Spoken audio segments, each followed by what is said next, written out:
listening to Inspire Change, a broadcast that strives to educate, motivate, and empower men to challenge traditions of masculinity. To guide us through the intricacies and intersections of emotions, relationships, and male identity is renowned psychologist, author, and speaker Gunter. This is Inspire Change. Before I begin the actual podcast, I would like to respectfully acknowledge the Gadigal people of the Eora Nation, who are the traditional custodians of the land on which I work. I would also like to pay my respects to their elders past and present. Welcome everybody to another episode of Inspire Change with Gunter. I'm your host, and today the topic is the whole picture. Why mental health isn't just brain chemistry. So what is it that I'm talking about? Well, I was looking through YouTube the other day and some other social media outlets, and one of the things that struck me, especially when I was looking at YouTube, was the number of videos that were there about ADD, ADHD, and the theme in the majority of cases was basically that your condition is all about brain chemistry. Now, why might that be? Well, there's a number of reasons why that might be. One of them is that we have spent a considerable amount of time in our culture medicalising psychological distress and disorders. And what do I mean by that? Well, one of the processes or theories or frameworks that operate in science, and especially medical science, is fundamentally what's called reductionism. Okay, so don't freak out, guys. I'm going to make this as simple as possible. Okay, so what is reductionism? Well, fundamentally, reductionism is essentially the idea that we can understand complex systems by breaking them down into simpler, more manageable parts. Now, this approach has been tremendously successful in fields like physics and chemistry. But guess what? When it comes to psychology and neuroscience, the story is fundamentally not that straightforward. So it raises the question about, well, why is this approach, or why has it become so prevalent? Why is it so tempting? Because, well, firstly, at first glance, reductionism seems like a really good fit. The brain's an organ, after all. You know, we can scan it, measure neurotransmitter levels, identify specific regions associated with particular functions. So a reductionist approach seems like a tidy way of going about examining and understanding the brain. So from there, it seems to be logical that it should give us a direct route to diagnosis and treatment. And subsequently, the treatment is often medication.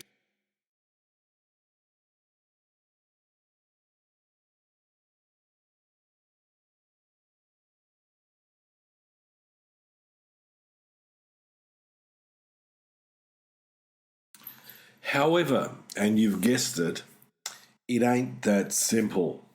There are some significant problems with reductionism and how we apply it, especially to psychology and psychiatry. Firstly, there's the problem of oversimplification. One of the most glaring issues is in fact that it oversimplifies the whole problem. Imagine thinking of a complex painting as just a collection of individual brush strokes. You'd miss the entire essence of the artwork. So the same happens when we reduce psychological disorders to a mere imbalance or imbalances in brain chemistry. So the next problem that we got with this is stigmatization. So when you tell someone that their depression is just due to a serotonin imbalance. And by the way, that theory is actually quite questionable. You're also indirectly telling them that they are fundamentally flawed. And a lot of that leads to potential social stigma and self-stigma. The other issue is that there's what we call the interdisciplinary neglect. Psychology is a multidisciplinary field. It borrows from sociology, history, philosophy, and a whole bunch of more areas of knowledge and study. A reductionist approach ignores crucial insights from these disciplines, creating a tunnel vision effect.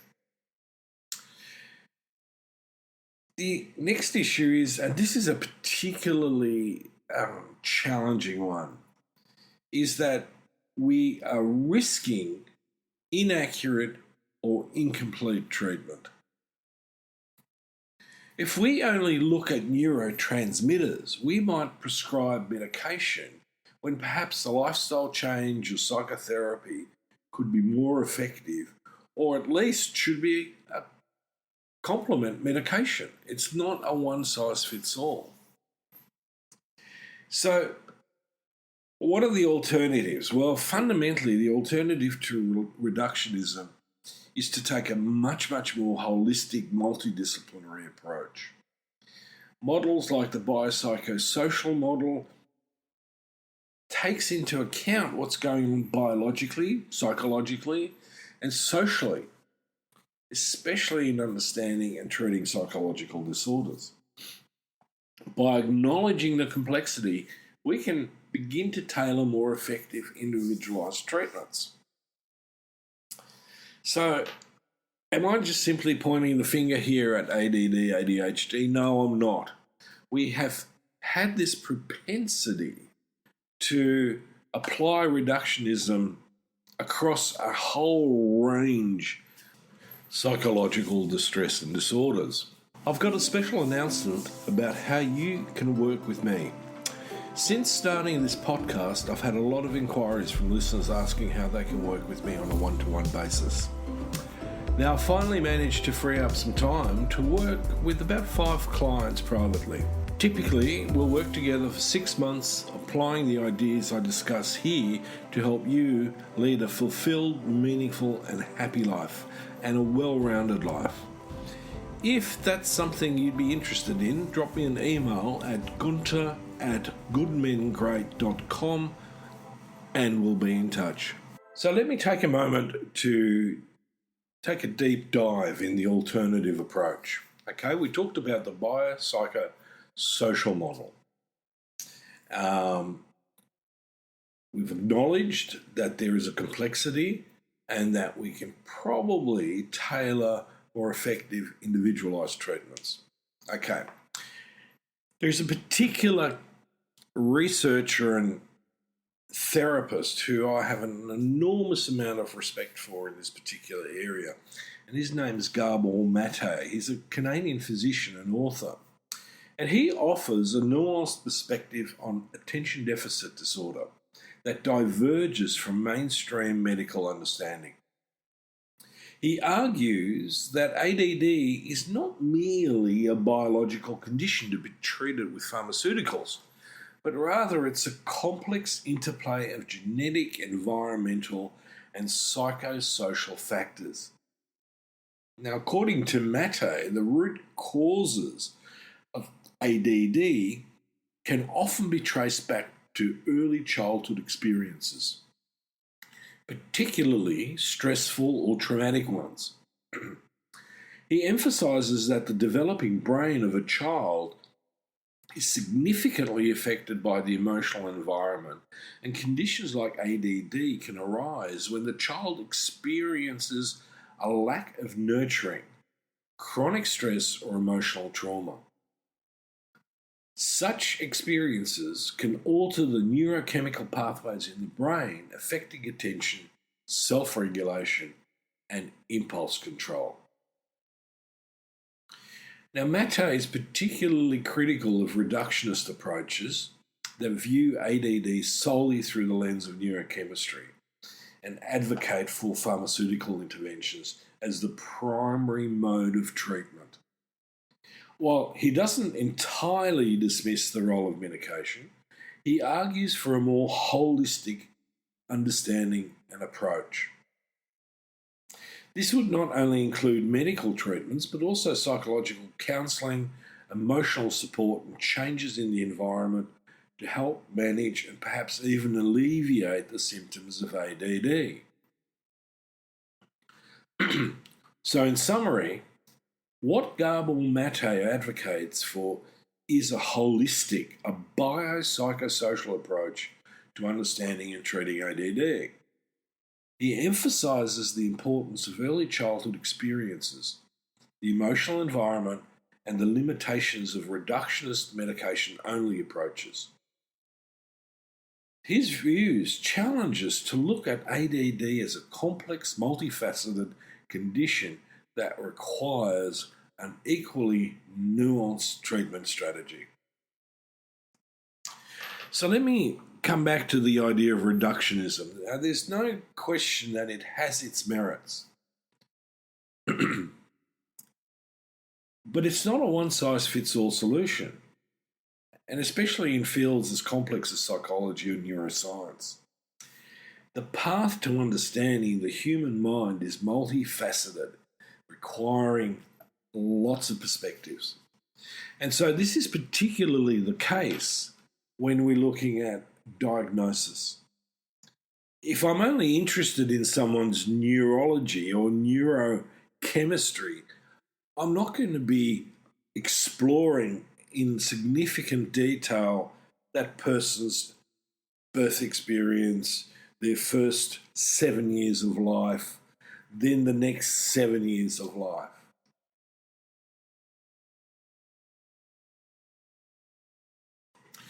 We need to have an approach that clearly identifies the developmental stages and processes that go on. Things like attachment styles from parent to child and child to parent. We need to look at significant life events. And, my experience, the average client actually doesn't necessarily know what's significant. I get a lot of people who will describe their family dynamics as being okay. But on closer examination, what we find is that there was often a lack of affection, that there was some significant drama. Mightn't be traumatic, but there was enough, maybe emotional dysregulation from one or both parents, or drinking issues, or problems with affairs between parents or from parents that had an impact on the child. A lot of this is highly impactful on how a child actually develops emotionally, but also behaviourally. One of the big problems in our society to date is that everybody is really busy and everybody is on devices. So immediately, one of the issues that we've got are attachment issues. And those attachment issues often lead to things like anxiety or impulse control problems or more attachment problems. We get dysregulated behaviour. So it's really, really important from a clinician's point of view to be able to have a rounded perspective of what is the underlying fabric in which that client comes to me. It's like the background and the foreground needs to be able to be connected so that we come up with an appropriate approach for treatment. Medication isn't going to do it. Simply regulating someone's neurochemistry is not going to do that. And I constantly see things like biohacking, ADD and dopamine, all these things. And in a lot of cases, we actually are not necessarily all that clear about what these neurochemicals do in the bigger picture. We might have an understanding of what an aspect of that neurochemical is about. but it doesn't necessarily hang together that it's exactly the same when it's connected into the organism or the whole system. It's a bit like the analogy that I sometimes use with this is imagine someone handing you a microchip and asks you to explain what that microchip does. Now, in some ways, I could go, well, it's obviously a microchip out of a computer or a TV or something, but I could not explain to you exactly what its function is unless I had some idea of where in that machine it came from and how it was connected. So this topic is actually hugely important because, again, we're wanting to reduce everything to little categories and stick things in little boxes. And human beings simply do not go into little boxes. Thankfully, if it was that simple, we'd already have much, much more effective, pharmaceutical treatments. The magic bullet doesn't work. We know that. So I want you to take that away and think about it, because this has the opportunity for you to think about your behaviour in relationship with someone, maybe it's your child or a family member or a partner who has or is trying to deal with something like ADD. That if they're simply relying on medication, they may not be getting the best bang for their buck, basically. So on that note, I'm going to leave you, and I hope that's stimulated some food for thought, and I'll possibly come back to this topic at some stage, maybe from a different angle. In the meantime, take care, inspire yourself, inspire others, and change is a good thing. Till next time, this is me signing off. Love to hear from you. And if you're interested, please check out my work on www.guntersvoboda.com or www.goodmengreat.com. Thank you for listening to Inspire Change, a broadcast that strives to educate, motivate, and empower men to challenge traditions of masculinity. For more information on the Making Good Men Great movement, or for individual or group coaching sessions with Gunter, visit goodmengreat.com. For inquiries regarding broadcast topics or appearing on the show, email Miranda@noirtainment.com. That's Miranda at NOIRTAINMENT.com.